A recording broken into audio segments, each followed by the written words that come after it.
मंदिर के ठीक बगल में उनका मकान था।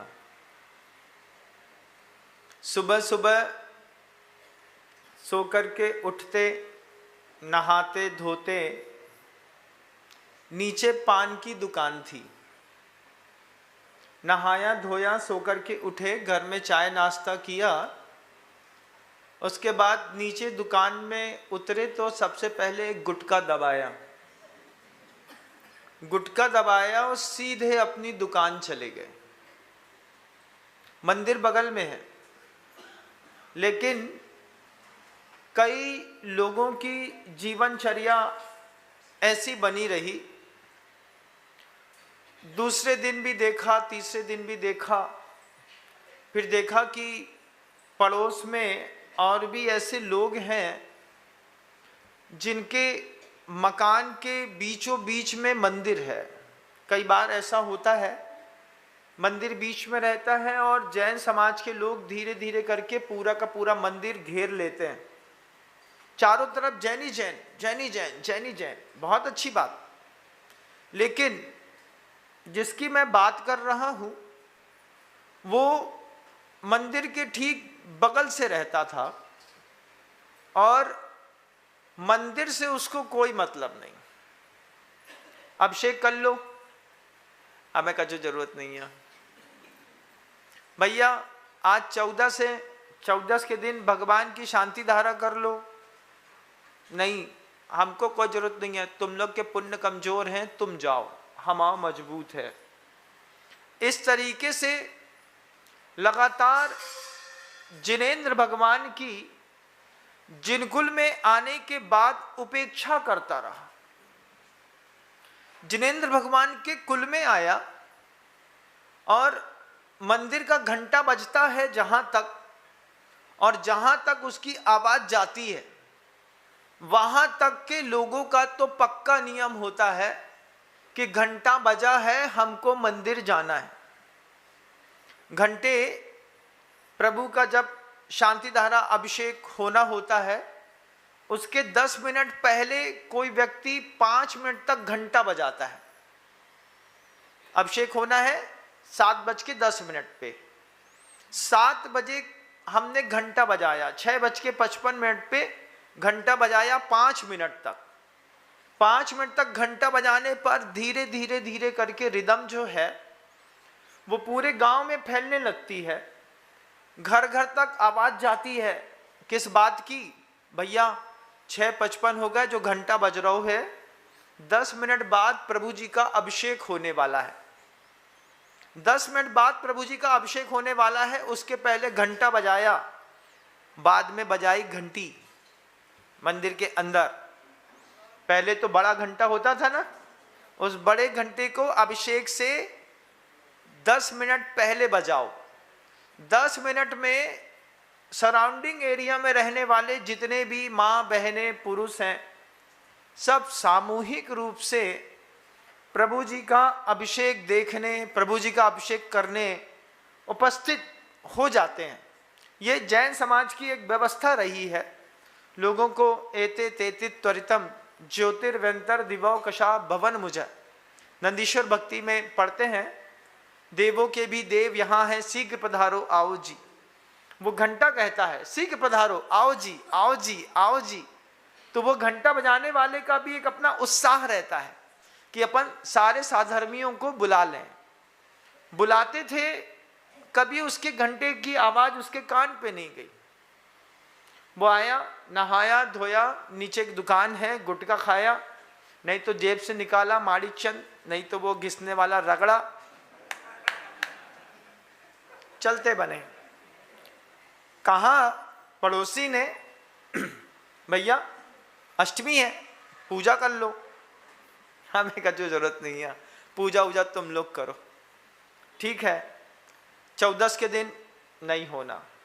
पर्युषण पर्व के दिनों में मंदिर के सामने बैठ करके रात में गुटखा खाते हैं लोग। पर्युषण पर्व के दिनों में देखिएगा, कमाल देखिए। फिर धीरे धीरे धीरे करके जो पूर्व भव का पुण्य था, वो पुण्य ज्यादा देर नहीं रहता बंधुओं। नल खुला छोड़ दिया जाए और उसमें पानी न डाला जाए तो बहुत जल्दी टंकी कितनी भी बड़ी हो खाली तो हो ही जाती है। जैसे भर जाती है ऐसे खाली भी हो ही जाती है। मैंने देखा जो जिनेंद्र भगवान के मंदिर नहीं आते, मंदिर के सामने बैठ कर के मस्ती कर लेते हैं, चिल्ला लेते हैं, दुनिया भर के अपवाद के काम कर लेते हैं। मैंने ऑब्जर्वेशन किया, एक एक करके सब लोगों को कैंसर हुआ। मंदिर नहीं आते थे, गुटखा खाते थे। छोटा सा निमित्त बनता है, किसी भी पाप की उदीर्णा करने में या पुण्य की उदीर्णा करने में निमित्त जरूर होता है। निमित्त बना, एक पत्ती रात में सोते वक्त मसूड़े और ओंठ के बीच में फंस गई। अब तमाकू है, तेज होता है, पत्ती फंस गई तो रात भर वो वहां पे फंसी रही। सुबेरे जीभ डाली तो थोड़ा सा छाला जैसा लगा। वो छाला 3 दिन तक खत्म नहीं हुआ। चौथे दिन डॉक्टर को दिखाया, बोले छाला है, खत्म नहीं हो रहा है। तो उसने कहा भाई थोड़ा सा घी लगा लो। घी लगाया तो भी खत्म नहीं हुआ। डॉक्टर को जाकर के दिखाया तो पता चला कि 3rd स्टेज का कैंसर यहां से फूटा है। फूटा तो यहां से, लेकिन 3rd स्टेज का हो गया। कब से हो रहा है? जब से आप प्रभु की अवहेलना कर रहे हैं। मंदिर के चारों तरफ रहने वाले लोग, जब किसी बात की कमी नहीं है, जब किसी कर्म का, पाप कर्म का उदय नहीं है, फिर ऐसा क्या हो जाता है कि वो मंदिर नहीं आते? ऐसा क्या होता है कि प्रभु का पूजन, अभिषेक नहीं करते? जब प्रतिकूल परिस्थितियां आती हैं तब सबसे पहले भगवान याद आता है। किसी को भी घर के अंदर कैंसर हो जाए, बच्चा ना होता हो, संतानें ना होती हो, किसी प्रकार का और क्लेश हो जाए, दुख हो जाए, सबसे पहले भगवान याद आता है। साधु उसमें मिल जाए तो सबसे पहले भावना रहती है, महाराज कुछ बताओ ना, मंदिर नहीं आते पूजा करने? महाराज मंदिर में क्या है, मन सा नहीं लगता। ऐसा कहकर के आप रोज अपने लिए असाता के परमाणु लगातार इकट्ठे करते रहे। हमने देखा वे लोग जो लगातार इस तरीके का शरीर से अहंकार प्रदर्शित करते थे, वे लोग धीरे धीरे कैंसर में पटपटा गए। क्या हुआ? किसी का 20 लाख, किसी का 25 लाख, किसी का कुछ और। फिर परिस्थितियां बिगड़ती हैं तो बिगड़ती चली जाती हैं बंधुओं, सुधरने का फिर नाम नहीं लेती। ध्यान रखिएगा। एक बार हमने कहा था ना, अभी तक जब तक आपके परिवार में हॉस्पिटल से संबंध नहीं बना है तब तक आप बहुत तीव्र भाग्यवान हैं। जिस दिन अस्पताल से एक बार संबंध हो जाए, बस फिर तो आना जाना जैसे समधी बन गया है हमारा। लगा रहता है, उधर का पैसा निकल करके बड़े बड़े हॉस्पिटल्स में घुसता चला जाता है। मैंने देखा अपनी आंख के सामने, आप भी ऑब्जर्वेशन करिएगा उन परिवारों को जो परिवार के लोग मंदिर के डाइस एरिया में, प्रभावित एरिया में, औरे में रहते हैं और मंदिर नहीं जाते। उनके परिवार की स्थितियां कैसी रहती हैं। आचार्य श्री जी के साथ का एक संस्मरण मुझे याद है। कुंडलपुर में मैं विदिशा चातुर्मास के बाद पहुंचा। बड़ा महोत्सव गुरुदेव को करना था, पंचकर्णक करना था। गुरुदेव ने सबसे लास्ट में बोला आप लोग भी आ जाओ। हम लोग इंतजार करते रहे। जैसे ही बोला कि आने के संकेत हो गए हैं, फिर तो कबूतर क्या उड़ता होगा जितना तेज हम लोग उड़े। उड़ करके पहुंचे गुरु जी के पास। पूरा 10 मुनिराज का संग था। पहुंचे तो पहुंच करके जब गुरु जी के पास पहुंचा तो गुरुदेव, दिसंबर की ठंड पड़ रही थी चातुर्मास के बाद, अपने कमरे में शांत लेटे हुए थे। गुरुदेव लेटे हुए थे। हम लोग पहुंचे। आचार्य श्री जी ने बोले क्या हुआ? बोले विनम्र सागर और सारे महाराज जी लोग आए हैं। सौम्य सागर जी भी साथ में अगुवाई में थे, वो मुखिया थे हमारे, हम तो शरणागत हैं उनकी। तो पहुंचे तो गुरुदेव बाहर निकल करके और मंच पे बैठ गए। दिन पूरा अच्छे से निकल गया। शाम को जाकर के भैयावत्ती करी तो गुरुदेव फिर लेटे हुए थे, थकान लगती थी गुरुवर को शरीर में। तो हो गई बात, आई गई हो गई। 3 दिन बाद जब पता चला कि बीच की रेलिंग, ऊपर का पूरा बड़े बाबा का जो परिसर है, तो गर्भगृह के सामने गुण मंडप है, तो उस गुण मंडप पे जब पूरी बंधी हुई थी चली तो खुल गई। खुलने पर वो बहुत भव्य दिखने लगा। जब बहुत भव्य दिख रहा था तो मैंने देखा, तो मैं देख करके दंग रह गया। हमने कहा क्या सुंदर सी चीज बनी है, ऐसा लग रहा है जैसे फिल्म सिटी के पूरे सेट पे आ गए। इतना भव्य, इतना बड़ा, इतना विशाल। पहली बार देखने पर कोई चीज कितनी सुंदर लगती है, बाद में उसमें कुछ ना कुछ और दिखाई देता है। मैं नीचे उतरा, नीचे उतर करके गुरुवर से कहा, गुरुदेव क्या गजब की चीज बनी है। जैसे मैंने कहा, आचार्य जी लेटे थे तो उठ करके बैठ गए और बैठ करके बोलते हैं, मेरे कैसे विपरीत कर्म का उदय है। जिन बड़े बाबा के दर्शन के लिए मैं दिन में 2 बार जाता था, 2 महीना हो गया मैंने बड़े बाबा के दर्शन नहीं किए। हमने कहा, कुछ नहीं बोला मैं, एक शब्द नहीं बोला मैं। आचार्य जी की आंखें डबडबा गईं, आंसू निकले। गुरुवर के अंतरंग की बिल्कुल संवाद है, किसी ने नहीं देखा। 2-3 मुनिराज, मैं और गुरुदेव। डबडबा गई आंखें गुरुवर की। गुरुवर कहते हैं, 2 महीना हो गया नम्र बड़े बाबा के दर्शन करने नहीं गया। ठंडी इतनी है, ताकत नहीं है बिल्कुल। लेकिन जब मैंने उत्साह से कहा गुरुदेव से, क्या गजब की चीज बनी है, आचार्य जी को लगा कि ये कुछ अजूबा देख करके आया। चेहरे की चमक सामने वाले को भी चमका देती है। आचार्य जी दूसरे दिन दोपहर में समाई करने के बाद 1:05 पे उठ गए। लघुशंका के लिए उनके उठने का टाइम 1:40 का था। वो 1:05 में उठे, उन्होंने इशारा किया बाहर जाना है, बाहर गए। लौट करके वो कमरे में नहीं आकर के बोलते हैं, इशारे से बस थोड़ा सा इशारा किया, ऊपर जाना है। ऊपर गए, लौट करके जाने और आने में 4.5 घंटे लगे। 15 मिनट में बड़े बाबा पहुंचने वाले गुरुदेव, 4.5 घंटा लगा। शाम को आते आते 4:45 बज गया। धीरे धीरे चढ़ना, हर 10 कदम में थक जाते थे।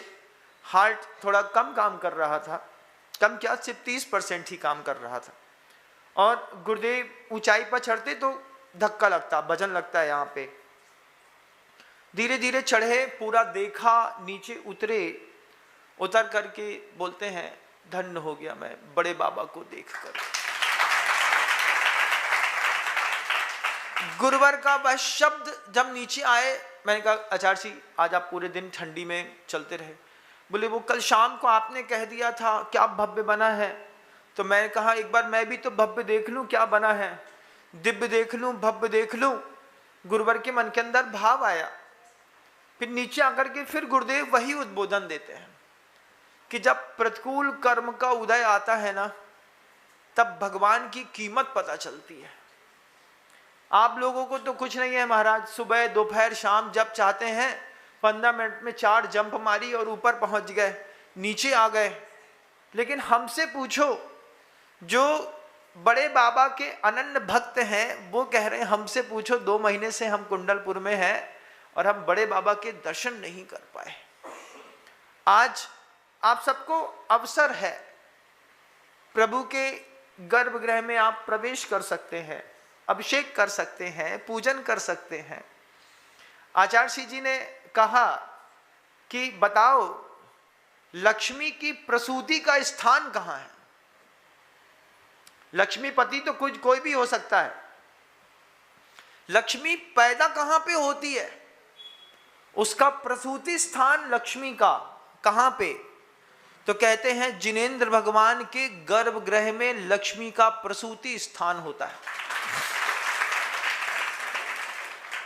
पहली बार जब गुरुवर के मुख से ये सुना मैंने कि जो दरिद्र हैं, जिनके घरों में संपत्तियां नहीं हैं, अर्थ का अभाव है, तो एक बार उस प्रसूति गृह तक तो जाओ जहां पर लक्ष्मी पैदा होती है। कहां लिखा है महाराज? आप अपनी धर्म ध्यान की पुस्तक उठाइएगा, उसमें जिन चतुर्विंशति स्तोत्र लिखा होगा, भूपाल जिन चतुर्विंशति स्तोत्र होगा, महिकुल तिलकम लीला यत्नम, उसके शुरुआत के शब्द हैं। उसमें आचार्य कहते हैं लक्ष्मी का पति तो कोई भी हो सकता है, लेकिन लक्ष्मी की प्रसूति कहां पर होती है? प्रसूति जहां पर होती है वहां पर कभी तुम खड़े हुए कि नहीं? गर्भगृह में जिनेन्द्र भगवान के जिनालय का जो गर्भगृह है वो लक्ष्मी की प्रसूति का स्थान है। जब पहली बार ये शब्द सुने तो जितनी देर तक कुंडलपुर में रहे उतनी बार बड़े बाबा के गर्भगृह तक अंदर तक जाता था मैंने कहा ये लक्ष्मी का प्रसूति स्थान है। फिर दूसरी बात ये समझ में आई, जब उसी पंक्ति को गुरुवर समझाते थे कि जिसके घर में शब्दों की कीमत नहीं होती उसको वाग देवी सिद्ध नहीं है, तो वो वाग देवी भी सिद्ध होती है जिनेन्द्र भगवान के गर्भगृह के अंदर। मतलब अगर आपके संसार में अपमान होता हो, अगर आपकी कोई बात नहीं सुनता हो, परिवार वाले बात नहीं सुनते हैं, इसका मतलब है कभी आप भगवान के पास तक नहीं गए। प्रभु के पास जाने वाले, गर्भगृह के अंदर प्रवेश करने वाले, गर्भगृह के अंदर अभिषेक का, शांति धारा का विशेष और सामान्य दिनों में सौभाग्य प्राप्त करने वाले लक्ष्मी पुत्र बनते हैं। आगम ग्रंथ कहता है, मैं अपने मुख से क्या कहूंगा, आप जिन चतुर्विंशति स्तोत्र को पढ़िएगा, स्वयंभू स्तोत्र नहीं, स्वयंभू स्तोत्र के अलावा लिखा हुआ है। आप जब उसको पढ़ेंगे तो पता चलेगा कि जैन समाज में कभी कोई गरीब नहीं रहा। गरीब क्यों नहीं रहा? क्योंकि जैन समाज के जिनायतनों के स्ट्रक्चर इस तरीके से डेवलप किए गए, जिन बिंबों को इस तरीके से मंत्र के माध्यम से स्थापित किया गया कि गरीब कोई पैदा तो हुआ, लेकिन प्रभु के गर्भगृह में आने के बाद वो कभी गरीब रहा नहीं। ठेले चलाने वाले, उनके भी बड़े बड़े ठेले हो गए। दो प्रकार के ठेले होते हैं, एक टमाटर का ठेला होता है, छोटा सा 4 पहिए का होता है, उसमें 25-50 किलो टमाटर रख दिया, लेट टमाटर। ऐसे भी जैन समाज के लोग मिलेंगे। वो जो लोग हैं ना, जो टमाटर बेच रहे हैं, वो कभी भगवान का अभिषेक नहीं करते होंगे, तय बात मानिएगा। जिनकी रोड पर दुकानें हैं, जिसको अपनी परिवार के पोषण की चिंता है, किराए की दुकानें हैं, वे भगवान से कोसों दूर हैं। अगर भगवान के पास होते तो लक्ष्मी पुत्र बनने में और लक्ष्मीपति बनने में ज्यादा समय लगता नहीं बंधुओं। तीर्थंकर भगवान के अभिषेक की, प्रभु के गर्भगृह की, वहां पर खड़े होकर के किए गए कायोत्सर्ग की अपनी एक महिमा मेरे मुख की नहीं, आचार्यों ने लिखी। मैं तो सिर्फ उसको बताने वाला, खुद पढ़ करके आया, गुरुवर के मुख से सुना तो लगा कि जनमानस के बीच में भी ये बात रखनी चाहिए। कितने सारे लोग होंगे इस जिनालय के चारों तरफ, पूरी दुनिया में जहां भी मेरे उद्बोधन सुने जाते हैं, वे अपने जिनालय के आसपास के वातावरण को देखिए। कितने परिवार मिलेंगे, लगातार कलह होती है, चिल्ला चौट होती है, सुबह से लेकर शाम तक एक बार घर के अंदर महाभारत की कथा ना हो तो लगता नहीं कि हमारा घर है। धर्म संस्थापना था संभवामी युगे युगे, घर के अंदर घुसते हैं और शुरू हो जाते हैं, अथ श्री महाभारत कथा। किससे होनी है? बोले परिवार वालों से होनी है। महाभारत कब पड़ोसी से हुई? महाभारत घर में घटी, भाई ने भाई को ठोका, पीटा, कूटा, मारा, संपत्तियां हड़पी। ये महाभारत की कथाओं में जिनालय बीच पे है, लेकिन वे लोग मंदिर नहीं आते। जैसे अन्य मत के लोग रोड से गुजरते वक्त ऐसा ढोक दे लेते हैं, ऐसे पे ढोक दे लेते हैं, बोले बस हो गई, ठीक है, इतना ही बहुत है, इससे ज्यादा ना हो पाए हमसे। इतना अहंकार में जैन कुल में आने के बाद भी लोग रहते हैं। आप भी देखिएगा, जिस गांव में, नगर में आप रहते हैं, जिनेंद्र भगवान के मंदिर में गर्भगृह के अंदर कितने महापुरुष हैं जो पूजा करने नहीं आते, अभिषेक करने नहीं आते, शांति धारा करने के लिए नहीं आते। उनको बोलिएगा कि लक्ष्मी का प्रसूति गृह होता है जिनेंद्र भगवान के मंदिर का गर्भगृह। वहां तक पहुंचने के लिए क्या करना पड़ता है महाराज? वहां तक पहुंचने के लिए कुछ काम करने पड़ते हैं। सुबह से नहाना धोना, तैयार होना, फिर सोले के वस्त्र पहनना, धोती दुपट्टा पहनना। उनके पैर को कल्प वृक्ष की जड़ कहा है। प्रभु के जो पाद पंकज होते हैं, दोनों पैर को कल्प वृक्ष की जड़ कहा है कि जिसने कल्प वृक्ष की जड़ी प्राप्त कर ली है, कि हाथ से अपने प्रतिदिन प्रभु के चरण का स्पर्श कर लिया। जब कहां पर थे अपन? 52 गजा में था मैं, बड़वानी 52 गजा में था। 52 गजा में 1 जनवरी को प्रभु जी का अभिषेक करना था। सूरत का कोई व्यापारी आया, ठंडी थी, अच्छे शॉल वॉल ओढ़ करके 4 लाख 4.5 लाख रुपए की प्रथम अभिषेक की बोली गई। पहले अभिषेक की बोली गई 4.5 लाख रुपए की। वो व्यक्ति मैं देखता रहा, हम महाराज जी पूरा संघ वहीं पे था, बड़े बाबा के पास आदिनाथ स्वामी के चरणों में। क्या विशाल भगवान जी की प्रतिमा है। और 4.5 लाख की बोली गई। बोली लगने के बाद वो व्यक्ति मेरे पास आ करके टोपा पहना, शॉल ओढ़ा, मुझसे नमोस्तु महाराज श्री कहा। बोलता है, महाराज श्री मेरे बहुत पाप कर्म का उदय है, मैं प्रभु जी का अभिषेक नहीं कर सकता। मैं रोने लगा। हमने कहा अभी तो बोली ली है 4.5 लाख की, काहे को रोते हो भाई? हमने कहा ज्यादा हो गया क्या पैसा, कम कर देते हैं, हम बोली किसी और को दे देते हैं। बोलते नहीं महाराज श्री, बोली का विकल्प नहीं है। फिर मैंने कहा हो सकता है इसको सफेद दाग हो, सफेद दाग वाले भी प्रभु जी का अभिषेक नहीं कर पाते हैं। बोले नहीं महाराज श्री, हमने कहा हो सकता है कोई और सामाजिक अपराध सिर पर लग गया हो, समाज ने मना कर दिया हो। नहीं महाराज श्री, कुछ भी नहीं। पीछे से उनके चमचमाते हुए 2 पुत्र आए, आकर के पिताजी को संभालने लगे। पिताजी बोलते मेरे कैसे पाप कर्म का उदय है, मैं अभिषेक नहीं कर सकता भगवान का। हमने कहा क्या हुआ? वो कहते हैं महाराज श्री, हमारे पिताजी के जन्म से दोनों हाथ नहीं है। सोचिए, आप पहले गंभीरता से सोचिए, दोनों हाथ नहीं है, कलश कैसे उठा लें? कलश नहीं उठा सकते तो कर कैसे लें? अभी तो आपके दोनों हाथ हैं, दोनों पैर हैं, किसी प्रकार का रोग नहीं है और अनुकूलता है, प्रकृति अनुकूल है। उसके बाद कितने सारे लोग हैं जैन शासन के जो मंदिर में भगवान का अभिषेक पूजन करने नहीं आते। सोचो, एक व्यक्ति धन दे करके रो रहा है, मेरे कर्म का ऐसा तीव्र हृदय है, मैं प्रभु का अभिषेक नहीं कर सकता। एक का तीव्र पुण्य का उदय है, लेकिन मन के अंदर मिथ्यात्व का मैला इतना बैठा है कि वो मंदिर जी आना नहीं चाहता। मंदिर जी जाएंगे, बोले हम क्यों जाएं, हमको थोड़ी तुम्हारे भगवान से कुछ लेना देना है। इस तरीके की भाषा कितनी खतरनाक होती है कि नहीं होती है महाराज। लोग करते हैं, जब कर्म उदय में आता है ना, तब समझ में आता है। पाप उदय में आएगा, सीधे भगवान याद आते हैं। पता चल जाए कि कोई साधु है, दिव्य है, तपस्वी है, तेजस्वी है, उनकी मुख की बात लगती है, और अगर ये प्रसिद्धि बस हो जाए तो दुनिया भर का आदमी, जैन और अजैन, सब माथे ठोकने यहीं पे आएगा। आता है।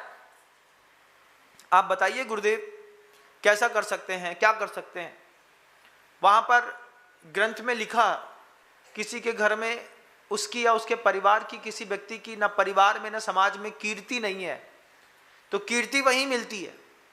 सरस्वती के लिए वो गर्भगृह आनंद गृह है। सरस्वती वहीं पर अपने आप को प्रसन्न और आनंदित समझती है। जीवन जीने के लिए क्या चाहिए? लक्ष्मी चाहिए, सरस्वती चाहिए, कीर्ति चाहिए, निरोगी काया चाहिए, अच्छी वाग देवी चाहिए, शब्दों की सिद्धि चाहिए। कितने ऐसे लोग होते हैं उनकी समाज में कोई बात नहीं काटता। ऐसे भी लोग मिलेंगे समाज में। कुछ लोगों का यश साधना करते करते इतना हो जाता है कि कभी समाज के किसी व्यक्ति की मजाल नहीं है कि उसकी बात काट दे। हमने ऐसे परिवार देखे, महिलाएं बैठी हैं और वो समाज के सज्जन मंदिर के अंदर प्रवेश करें तो महिलाएं उठ करके उनके लिए जगह छोड़ देती हैं, जैसे साधु आ गया। क्या है? ऐसी कीर्ति कमाई है। उस कीर्ति को कभी किसी एकांत ने भी कमाया हो तो उसको सामने खड़ा कर दिया जाता है। बोले क्या महाराज जी, इनका पुण्य अलग है, ये जो बात कहते हैं वो बात होती है। कहाँ से होती है? इनकी साधना जिनेंद्र भगवान के गर्भगृह से सुबह से शुरू होती है। कुछ लोगों का नियम रहता है, प्रभु का दरवाजा हम ही खोलेंगे। माली खोलता होगा आपके यहाँ के दरवाजे? कोई माली खोलता है ना? इसका भी कई लोग नियम ले लेते हैं, महाराज प्रभु जी के दरवाजे खोलने का नियम हमारा है, हमारे परिवार का है। वो अपनी अपनी जवाबदारी बांट लेते हैं कि 1 महीने तक ये सौभाग्य हमको दे दीजिए। उसकी बोलियां लग जाती हैं। बोलियां लगा करके प्रभु जी का प्रथम दर्शन, प्रभु जी के दरवाजे खोलने का सौभाग्य किसको? समाज ने मिलकर के फलाने चंद को दिया, फिर 1 महीने का इनको दिया, 1 महीने का इनको दिया।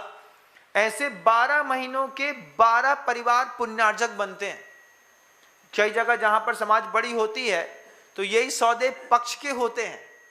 15 दिन के लिए आपको सौभाग्य मिल सकता है, इससे ज्यादा नहीं। हमारे यहाँ सौभाग्य मिल सकता है, वो माली आता है, खट खुट करके खोलता है। वो अपन क्या मालिक दरवाजे खोल दिए? हाँ बाबूजी, सेठ साहब के दरवाजे खोल दिए, सेठ जी आ रहे हैं। जबकि ये भी सौभाग्य कि मंदिर खोलने का सौभाग्य। तिजोरी खोलने का सुना था महाराज, हमने तिजोरी खोलने का सुना था, दुकान खोलने का सुना था, आप मंदिर खोलने का सौभाग्य बोल रहे हैं। ये सौभाग्य। घर के अंदर तिजोरी की चाबी किसके पास? लड़के के पास रहती है? नहीं रहती, पिताजी के पास। रखना है तो पिताजी, उठाना है तो पिताजी। जब तुम्हारे घर की थोड़ी सी लक्ष्मी की संपत्ति की स्वामी तुम नहीं बन पाए अभी तक। अभी एक बार एक जगह गया, तड़ा केसली में, तड़ा गांव है ना, वो सागर के पास एक तड़ा गांव है। तो बब्बा की उम्र थी 94 साल की। 94 साल के बब्बा, लड़का की उम्र 76 साल की। उसके बाद नाती जो था वो था 55 साल का, तीसरी पीढ़ी का। पड़पोता जो था वो 24 साल का, और उसका एक लड़का अभी हुआ था गोदी में। 5 पीढ़ी देखी हमने पहली बार आंख के सामने। हमने कहीं कमाल किया। बोले कुछ नहीं, 18 साल में कल्लू को ब्याह कर दो तो। उसके बाद जैसे इको मोड़ा भाव बड़ो भाव, हमने कही जमाना खराब है, तुमको 20 साल में कर दो। तो 20-20 साल के गैप में 5 पीढ़ी देखी। बब्बा 94 साल के, अबे ऊपर नहीं जा रहे हैं। भाई ऊपर जाओ तुम, तब तो ये 200 एकड़ की खेती, जे मकान, जो गल्ला के मालिक तुम्हारा लड़का बने, वो बेचारो 76 साल को होगा। अबे तक वो कक्का से बोला थे, क्या बोलता है? कक्का ये के पैसा देने हैं, और चाबी हमारे पास रखी है, माँ से मांग लो। अभी 76 साल के आदमी के पास हाथ में चाबी नहीं आई।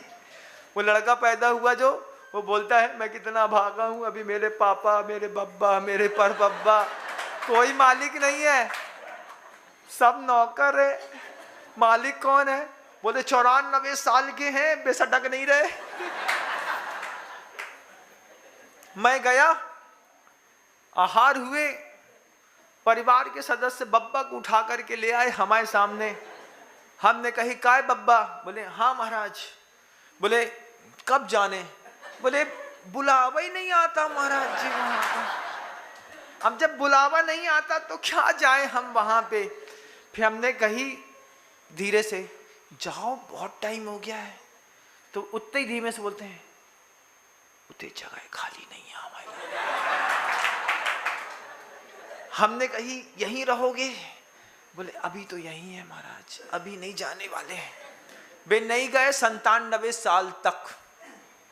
उसके बाद एक मुनि महाराज का संघ आया, रात में उनको हिचकी आई और फिर धीरे से बब्बा ऊपर।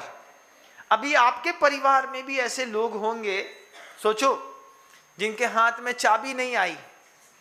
तुम्हारे हाथ में चाबी नहीं आई, तुम्हारे पापा के हाथ में नहीं आई, तुम्हारे हाथ में पता नहीं कब आएगी। घर की तिजोरी खोलने के लिए 94 साल के बब्बा बैठे हैं। ये 3 लोग के नाथ की तिजोरी कहलाती है जिनेंद्र भगवान का मंदिर। इसका भी सौभाग्य उठा लेते हैं। भैया बाबूजी फ्री में मिले तो सौभाग्य है, और नहीं मिले तो बोली देकर के भी 1-1 महीने का सौभाग्य लोग उठा लेते कि हम 1 महीने तक हमारे परिवार से जिनेंद्र भगवान के मंदिर को खोलने का सौभाग्य मिलेगा। मैं रहूंगा तो मैं खोलूंगा, मैं चला जाऊंगा तो मेरा बड़ा लड़का खोलेगा, वो नहीं रहेगा तो नाती खोलेगा, लेकिन ताला हम खोलेंगे। क्या सौभाग्य! आपने कभी ऐसा सुना? सुनो, पहली बार सुनो गौर से दुनिया वालों, ऐसा भी होता है। उसके बाद अंदर आते हैं, लक्ष्मी का प्रसूति गृह वहीं पर है, कीर्ति वहीं पर मिलती है, सरस्वती का वो आनंद गृह है, वाग देवी वहीं पर सिद्ध होती है। जब इतनी सारी चीजें जिनेंद्र भगवान के गर्भगृह के अंदर मिलती है, उसके बाद भी हम जिनेंद्र भगवान के गर्भगृह में जाते नहीं। आचार्य जी कहते, जब प्रतिकूलता आएगी ना, उस वक्त तुमको भगवान बहुत याद आएंगे। इससे अच्छा थोड़ा थोड़ा अपने पुण्य और पाप का बैलेंस बना के चलो।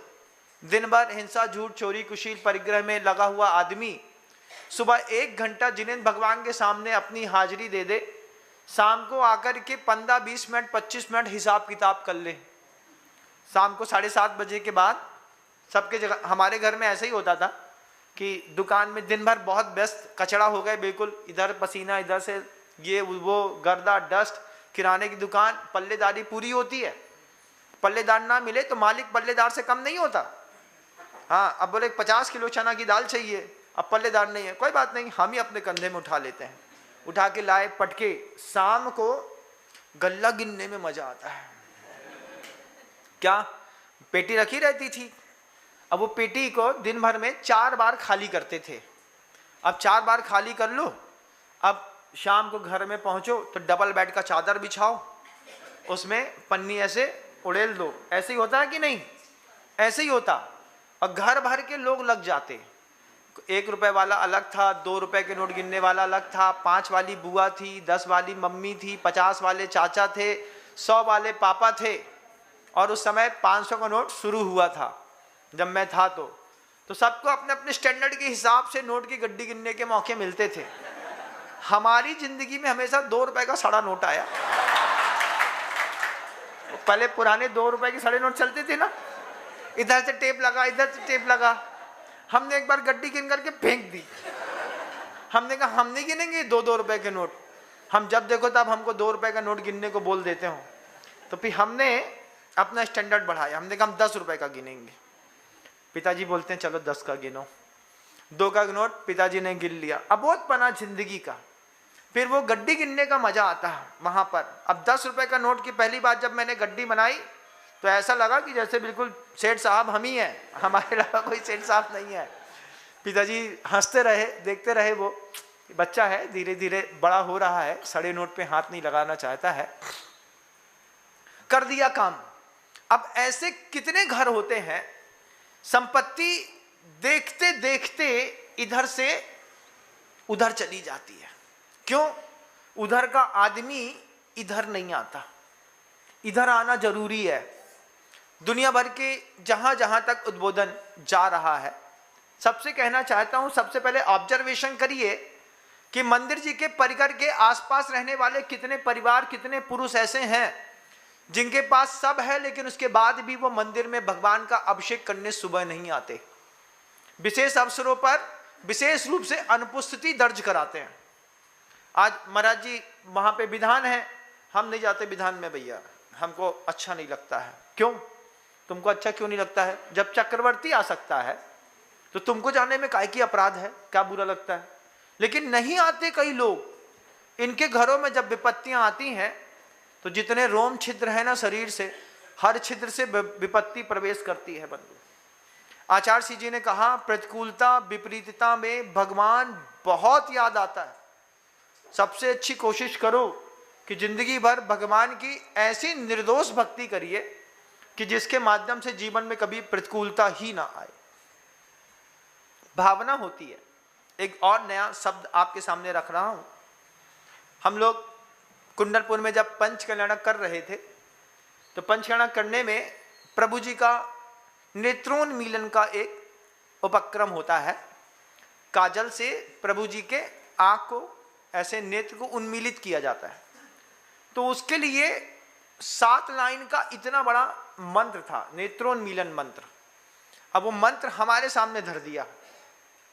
फिर हमने उसको देखा, फिर हमने देखा मंत्र बड़ा है। भैया जी थे, उनने कहा ये सोने की सलाई है, इस सोने की सलाई से इस कटोरी में आपको मंत्र पढ़ते जाना है और एक एक बार ऐसे घुमाते चले जाना है। मंत्र पढ़िए फिर घुमाइए, मंत्र पढ़िए फिर घुमाइए, मंत्र पढ़िए फिर घुमाइए। ये घुमा दिया हमने। अब गुरुजी दूर से देख रहे थे मुझे कि ये सोने की सलाई हाथ में पकड़े है, मंत्र पढ़ रहा है और काजल में ऐसा ऐसा ऐसा ऐसा घुमा रहा है। तो जब पूरा कार्यक्रम हो गया, होने के बाद गुरुदेव कमरे में जाकर के बैया बत्ती कर रहे थे। तो आचार्य जी को याद रहती है बातें। गुरुजी कभी, उस्ताद कभी कोई बात भूलता नहीं, उस्ताद की खासियत रहती है। तुम हमसे बच लो लेकिन तुम्हारी दिमाग से नहीं बच सकते, तब ध्यान रखियो। तो उस्ताद जी के पास पहुंचे तो उस्ताद जी कहते हैं, क्यों तुम क्या कर रहे थे वहां पे? हमने कहा आचार्य जी वो नेत्रोन्मीलन का जो था ना, उसमें उन्होंने काले वो सलाई दे दी और काजल दे दिया। वो बोले इसको घुमाते जाओ और मंत्र पढ़ते जाओ। तो बोले ये क्या होता है? तो हमने कहा आचार्य जी कुछ होता होगा तब तो वो उसमें होता है ना। हमने ऐसे ही कहा। वो आचार्य जी उसमें खोलते हैं ना आंख, तो उसमें नेत्रोन्मीलन के लिए वो काजल तैयार करते हैं। बोलते हैं हाँ वही तो, सलाई से इंसान की भावना जाती है उसमें, और जैसे ही उसमें भावना प्रवेश करती है तो सोचिए, भावना पाषाण के अंदर केवल ज्ञान की नेत्र ज्योति खोलने में काम करती है। फिर आचार्य जी ने दूसरे दिन सुबह 64 पहरी पीपल का एक उपदेश दिया। 64 पहरी पीपल में गुरुवर ने कहा, पीपर होती है ना लेडी पीपर, लेडी पीपर को खलबत्ते में डाल करके 64 प्रहर तक लगातार कूटा जाता है। कितने प्रहर तक? 64 प्रहर तक। 64 प्रहर तक खलबत्ता ले लिया, एक लेबल लगा दिया, खलबत्ते के ऊपर एक ढक्कन ढांक दिया, पन्नी लगा दिया, कुछ कर दिया, बीच में से खल निकाल दिया, उसका बत्ता निकाल दिया। अब वो 64 प्रहर तक उसको कूटता है। महाराज कूटने में तो 5 मिनट लगता है। आचार्य जी कहते हैं गुरुवर ने जब पहली बार बताया तो पता चली वो बात कि 64 प्रहर तक पीपर को कूटने पर पीपर के इतने छोटे छोटे छोटे छोटे नैनो पार्टिकल्स होते हैं।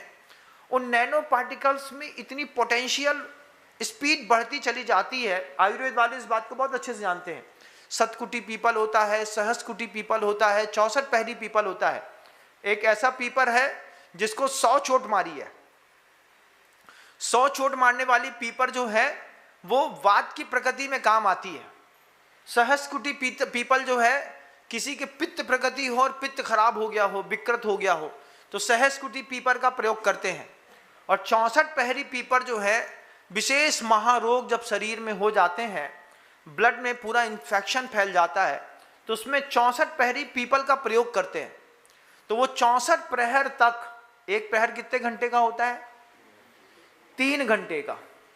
अब 64 × 3 कितना हो गया भाई? 200 घंटा मान लो करीब आसपास। अपनी गणित कमजोर है भाई, नहीं समझ में आती। 6 × 18 और 4 × 12 ऐसा जोड़ो तो 192 घंटा। अपना टेक्निक अलग है। कैसा? ऐसे ही है ना? 4 × 12 और 6 × 18 तो 180 में 12 जोड़ दिए तो 192 घंटा तक खलबत्ते में रखे पीपल को कूटा। कूटते कूटते कूटते कूटते उसमें से जो डस्ट उड़ती थी वो डस्ट उसी में उड़ती, उसी में समा जाती, उसी में उड़ती, उसी में समा जाती। लगातार वो डस्ट कुटती रही कुटती रही कुटती रही। फिर उस डस्ट का थोड़ा सा भाग दूध में, किसमें, कौन से दूध में? काली गाय का दूध हो, वो गाय पहली बार गर्भवती हुई हो, उसके दूध में ला करके उसमें मिला करके उसको पीने को दे दिया और शरीर के ब्लड के बहुत सारे रोग ठीक हो गए। फिर आचार्य जी उदाहरण देकर के बोलते हैं बड़े बड़े पुण्यात्माओं से, जिन पुण्यात्माओं ने जिनेंद्र प्रभु के मंदिर के बनने के लिए बात रखी थी, उन सब से कहा आप लोगों ने बड़ी बड़ी बोलियां ले ली, अब ये बोलियां अपने समय पर चुकेंगी। जब समय पर चुकेंगी, जब तक नहीं चुकेंगी तब तक बोली आपके दिमाग में सतकुटी और सहस्कुटी पीपल के जैसे पुण्य की वर्गणाओं को लगातार बढ़ाती रहेगी। मैंने पुण्य का लाभ लिया है, समझिएगा इस बात को। गुरुदेव कहते हैं एक ईमानदार व्यक्ति ने एक बोली ले ली, उसने अपनी टाइम ड्यूरेशन रख ली, महाराज जी 1 वर्ष में, 1.5 वर्ष में, 2 साल में हम पैसे दे देंगे। अब 2 साल तक वो अपने पुण्य को लगातार कूटता है, लगातार वो अपने पुण्य को भावित करता है। मुझे जिनेंद्र भगवान के मंदिर में द्रव्य दान देना है, कमाता है तो चिंता रहती है जिन मंदिर की। सामने भगवान दिखते हैं उसको अपने अपने, जिसने आदिनाथ लिए हैं उनको आदिनाथ दिख रहे होंगे, जिनने शांतिनाथ लिए उनको शांतिनाथ दिखेंगे। आंख बंद करके मेरे भगवान 8 फुट के रखे जाएंगे, मेरे 5.5 फुट के, मेरे 6 फुट के। हर इंसान जिसने सौभाग्य प्राप्त किया वो पहले दिन से सौभाग्य प्राप्त करने के बाद अपनी कल्पनाओं के समुद्र में अपने पुण्य को इतना कूटता है, इतना कूटता है, कुटते कुटते कुटते उसके पुण्य की क्षमता जितनी थी उससे लाख गुना ज्यादा बढ़ जाती है। कमिटमेंट का कमाल है। किसी से भी कर लो, एक सगाई कर लो किसी से, उसके बाद 10 महीने बाद शादी करो, फिर देखो 10 महीने कैसे गुजरते हैं। अरे महाराज आपको क्या अनुभव, हमको अनुभव नहीं है, लेकिन दुनिया भर के लोग आते तो हैं हमारे पास, बतियाते तो हैं, हम देखते हैं। महाराज जी इसमें हाथ लगा दो। हमने कहा क्या है? मोबाइल है महाराज श्री। हमने कहा बोले महाराज जी वो पियोंसी है ना, उसको गिफ्ट देना है, आज उसका बर्थडे है। हमने कहा जान ना पहचान, मैं तेरा मेहमान है, अभी शादी वादी को छुई नहीं, अभी क्या हुआ? बोले बस टीका हुआ महाराज जी। टीका के चक्कर में अब 10 महीने बाद शादी होती है, जिसकी भी सगाई हो जाए, और बोले अगले साल फरवरी में ब्याह है महाराज जी। फिर तो आधी दुकान तो वैसे लुट जाती लड़के की, लुटती की नहीं। मोबाइल वो चप्पल के बराबर का, वो कितने का वो अभी एक एप्पल कंपनी का आता है ना 16-17 नंबर का, अब 2 लाख रुपये का मोबाइल बोले दे दिया महाराज। बोले क्या है? बोले पुण्य है कुट रहा है। ऐसे भी लोग मिलते हैं। जब 10 महीने सगाई में तुम अपने साधर्मी को, जो तुम्हारी सहधर्मिणी बनने वाली है, उसको क्या नहीं दे देते? अपने पुण्य का कितना भाग नहीं दे देते? तू रख ले, तू रख ले, तू रख ले, तू रख ले, तू रख ले। सुनो ऐसा चाहिए, हाँ मैं हूं ना, अकाउंट नंबर भेज दिया उसने। अब वो कैशियर मिल जाता है इस तरफ, पहले पापा मिलते थे, पहले पापा से बिल पेमेंट कराते थे, अब कुछ नहीं, अब इधर बिल पेमेंट होता है। 37,000 डाल देना, 32,000 डाल देना, 20,000 डाल देना। वो बोलता है शादी बहुत महंगी है लेकिन आनंद आता है। जैसे एक दाम्पत्य जीवन को सफल करने में 10-8 महीने का समय मिलने पर आपको विचित्र प्रकार की अनुभूति होती है, ठीक ऐसे ही जिनेंद्र भगवान के मंदिर को बनने का संकल्प कर लिया। अब जब तक बन नहीं जाता तब तक अंदर ही अंदर विचित्र विचित्र प्रकार की पुण्य की अनुभूति होती है। मेरे भगवान यहाँ बैठेंगे, मेरे भगवान ऐसे सुंदर दिखेंगे, मेरी प्रतिमा ऐसी दिखेगी, मेरी भगवान की बेदी ऐसी बनेगी, मंदिर का झूमर ऐसा होगा, मंदिर की कलाकारी ऐसी होगी, दरवाजा ऐसा होगा। सम्यक दृष्टि इस चिंतन में झूम करके अपने जीवन को पवित्र कर लेता है बंधु। और मिथ्या दृष्टि, अरे तुम लोगों को समझ में नहीं आए, तो महंगो मकान काय बना रहे भगवान को, उनके कौन लड़का बच्चा है? भगवान के लड़का बच्चा, अरे भगवान के लड़के बच्चे का नाम बिनम सागर महाराज है भाई। कैसी बात कर दी तुमने? भगवान के लड़के, हमारा बंगला बनाओ बेहतरीन, बाबा आशीर्वाद देगा अच्छा वाला। बोले क्या है? बोले प्रभु का एक कहाँ गए दान के लिए कभी? वो बोलता है महाराज इतनी मेहनत कर रहे हैं, भगवान के थोड़ी लड़का बच्चा हो, काय को इतना बड़ा मंदिर बना रहे, छोटे में काम चला लो। हमने कोई जवाब नहीं था हमारे पास। हमने कहा अब बात तो सही है। फिर जब आचार्य जी के पास जाकर के हमने कहा हमने कहा उसने तो ऐसा कहा था हमसे। बोले बोल देते भगवान के बच्चे हम हैं, हमारे हिसाब से हमारे भगवान का मंदिर बनाओ, हमारे हिसाब से धर्मशाला बनाओ। उसके बाद पूरी दुनिया की धर्मशालाएं सुधरी। 5 स्टार होटल में और धर्मशाला में आजकल कोई फर्क नहीं पड़ता, इतना सुंदर बनाते हैं। हम तो लोग उस कहते हैं जब अपने घर में फालतू में सड़े फर्श में नहीं रह पा रहे, कम से कम धर्मशाला में रहने लगो। धर्मशाला में रहने के लिए क्या करना पड़ता है? कुछ नहीं करना पड़ता, पीछे का मंडल दिया, धर्मशाला मिल जाती 5-5 करोड़ की। क्या दिक्कत है? अरे नहीं महाराज, हमारा घर ही ठीक है। धर्मशाला में रहने वाले बताओ, अच्छा बताओ, लगाओ दम मिटाओ गम, कमाए दुनिया खाए हम। तुमने 5 करोड़ की धर्मशाला बनाई, तुम धर्मशाला में एक दिन नहीं सोए। इतना बढ़िया कमरा है, इतनी अच्छी डिजाइनर खिड़की है, इतना अच्छा दरवाजा है, इतना अच्छा फर्श है, फ्लोरिंग है, इतनी अच्छी हवा आती है, इतना अच्छा झूमर लटका है। हम सोचते हैं गृहस्थ इतना बढ़िया बनाता है, इसमें रहता क्यों नहीं? नहीं महाराज, वो आपके लिए। फिर बाद में समझ में आई ये 5-5 करोड़ की हवेलियां जब बन रही है तो काहे को घर में रहना, ये हवेलियां ठीक हैं। तो जिनेंद्र भगवान का जितना वैभव बढ़ता है, समाज का भी उतना ही वैभव बढ़ता है। भावनाएं को देखिएगा, 64 पहरी पीपल के जैसे अपने पुण्य को लगातार कूटिए। अब आप जिन लोगों ने पुण्य संवर्धित कर लिया है, जिन्होंने संकल्प की पगड़ी अपने माथे पर पहन ली है, वे सारे संकल्प के पुण्यार्जक परिवार, जब तक उनकी संपत्ति जिनेंद्र भगवान के चरणों तक नहीं पहुंच जाएगी, 24 घंटे एक दिमाग में काम चलता है, मेरे प्रभु का मंदिर बनना है, मैंने खुशी खुशी द्रव्य का दान दिया है, न मजबूरी में न मजदूरी में, अंतर्भाव से प्रमुदित भाव के साथ आप ये ले लो, आप ये ले लो, आप ये ले लो। इस तरीके से जिनेंद्र भगवान के जो मंदिर बनते हैं अपने आप में अति अतिशयकारी होते हैं। लेकिन 2 प्रकृति के लोग हैं, कुछ भावना अच्छी रखने वाले और कुछ भगवान के मंदिर में आते तक नहीं है। अगर आपके नगर में ऐसा कोई व्यक्ति आपको दिख जाए जिसको गुटके से मतलब है, दुकान से मतलब है, पत्ते से मतलब है, लेकिन भगवान से मतलब नहीं है, और जिनेंद्र भगवान का कुल में वो आया है, उसको हमारा ये वाला प्रवचन जरूर सुनाइएगा, आपको भी अच्छा लगेगा और जैन शासन की महिमा जैनों के माध्यम से और बढ़ेगी। शब्दों को विराम देता हूँ। गुरुदेव श्री विद्यासागर जी महाराज।